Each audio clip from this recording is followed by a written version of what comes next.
We're all busy, we've all got loads to do, and we all want to be in great shape. So we've got 5 things that can save you some time, 5 things that will really improve your performance without using as much time. So first we're going to deal with the 5 things where you can save yourself loads and loads of time. The first one is static core stability. Been lucky enough in the last many months to work with some cadavers and open up and have a look at what's going on inside our stomach. Most of us don't even have a transverse abdominis to train anyway.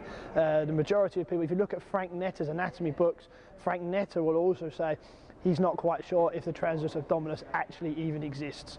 So static core stability, where we're working on activating TVA, it's a waste of time. Don't do it. You get just as much from standing on one leg.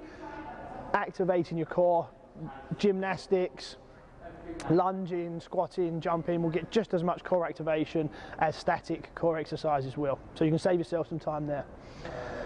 Foam rolling, again, foam rolling is creating damage, bleeding, problems with inner tissue. You feel a little bit better after because you're warmer, but it just creates more scar tissue. Most of you find it very, very difficult to control the pressures.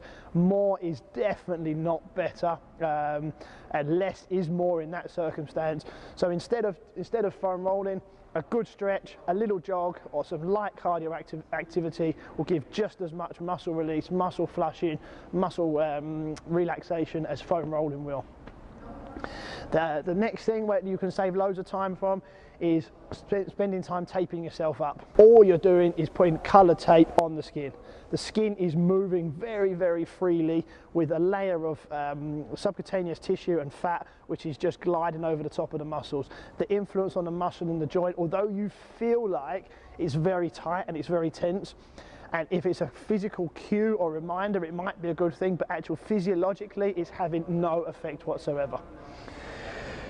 Static stretching.